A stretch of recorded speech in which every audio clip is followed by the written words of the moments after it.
Good afternoon, President Flores, Dr. Martinez, and members of the board.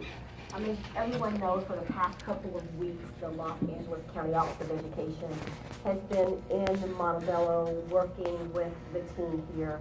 And so I wanted to just come and give a brief update on some of the things that we've been doing. We committed to come back, to the board and to the community to talk about what's been happening. So that's my purpose here today. So I want to start talking a little bit about the accounting department. We've been working with Mr. Ellison's team to review internal controls for budget and payroll, and have been working with them to ensure that we have appropriate approvals in place for vetting expenditures. We've also been looking specifically at payroll processes and ensuring that we have the necessary safeguards in place to ensure that only the appropriate payments are processed. We've also been working to look at the facilities department, specifically the accounting, to ensure that the accounting records are reconciled so that everyone can understand what funds are available for construction projects. We've also worked to ensure that the 18-19 budget is set up accurately to track supplemental and concentration dollars. We provided some recommendations to the team, and Mr. Ellingson and his staff are working to incorporate some of those recommendations. And then we also looked at staff as well as enrollment projections for 18-19. In terms of purchasing, a LACO team came out and reviewed the district's capacity to handle requests for proposals, requests for qualifications, and bids. That LACO team had several recommendations for staff to implement, and so in the coming weeks we'll be coming back to work with staff to make sure that those recommendations are implemented. There's also a key vacancy in the purchasing department, and so we're working to see what type of supports we can provide the district to fill in while that position is vacant. In terms of human resources, we've looked at open unfilled positions throughout the district. We've been working with the superintendent to try to navigate through some of the daily HR challenges and issues. There are a couple of things that are still concerning. One is the fact that we still have the CBO position that's open and unfilled. As you know, that position has been open for over 2 years now. And so since that position is still vacant, one of the things that I'll be looking at is working to try to figure out how we can bring an interim in to fill in that position until the position is filled. Also, we'll be looking at the same thing for the HR department, looking to figure out who's available to fill in on an interim basis until you can address the HR position as well. In terms of facilities, a LACO team came out to review the internal capacity for the facilities department. Our goal was to provide recommendations to the district regarding what is needed to handle project management in-house. I'm concerned that tonight the board was planning to discuss an RFP for project management before any considerations had been given to internal capacity. To me, it seems like we were kind of headed in down the wrong path, especially considering the fact that there's internal staff that have managed projects, specifically construction projects before, and then we're bringing in a project management firm that's paying twice for the same services. So I was very pleased to hear that those items were pulled, and hopefully as we go down this path of working with you, we'll be able to come back and provide you a recommendation for what things are needed, if any, to handle project management in-house. We've also been working to look at the LCAP specifically for 18-19 as it relates to expenses.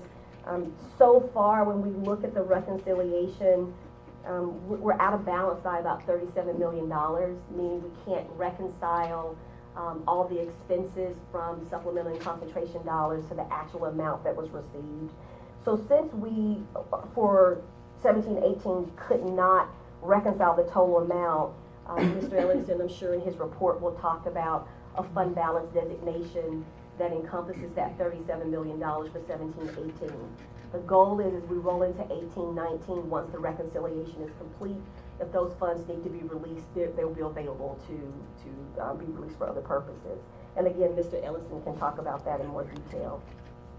Other things that we've been working on is looking to understand how the Montebello unified governance structure works as it relates to the school board and the superintendent, and how things communication moves between the board and the superintendent. And so what's become increasingly clear is that we believe we need to focus our efforts on professional development. And so this PD will focus on board protocols as it relates to roles and responsibilities for the governing board and setting common priorities for the superintendent. We also believe that it's important to address board micromanagement, what board micromanagement looks like, and how to promote effective governance practices. So we'll be coming back to you with some PD and hopefully setting some dates soon so that we can work to have some workshops for the board. Also, I know that Dr. Scavorna continues his efforts in the district, and I want to thank him for all of his efforts. As you know, Dr. Scavorna has the ability to involve himself in anything that may impact the district's financials and operations.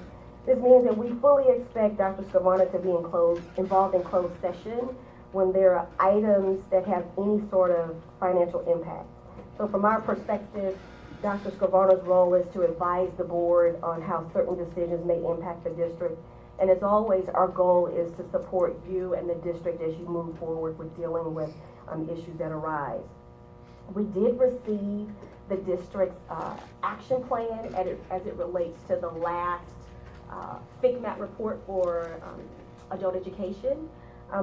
I wanted to share with the board that we will be returning that plan and requesting revisions to the plan, and we really want to encourage the board to be very much so involved, because it is a board plan in terms of how these things are going to be addressed.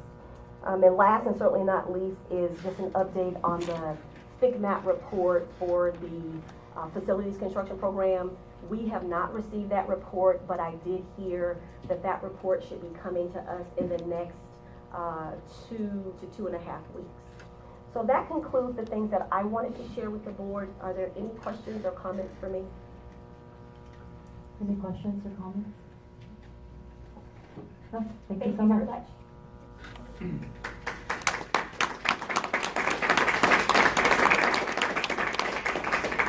I wanted to add on to something that Dr. Clark has said as kind of a food for thought for the board. LACO is not in a position nor believes that that we are trying to stop or not proceed with construction projects or bond projects or what have you. I actually believe, based upon, if you want to call it an investigation, an inquiry, a matter with the SEC issues, that doing anything like that right now would be ill-advised to the district, and also in the pricing of the bonds and what we would get for the community. That's not a position that LACO takes without a high level of seriousness, because it's not our job to try to stifle things that you're trying to do for the students. But it's also our job to make sure whatever we do is correct and right. That is not an easy position to be put in, an easy place to be put in, but that needs to be on kind of the front of our foreheads, that what we're trying to do with that is correct. We are trying to optimize the maximum amount of monies that we have left from that first bond sale. And when you get ready for a bond sale down the road, I don't know how far down the road, when that money is out, then we're going to get a lot of things done, and you folks have looked at that and set priorities. I think the priorities are very wise. You're putting that 2-story modular building, and you're looking at HVAC, and you're looking at in a field and track area that is an area that should be done because it's an equity issue. I believe that we should manage that as frugally as we can and make those dollars go as far as we can, and we're going to do everything we can to do that for you. You have our commitment on that. Thank you so much.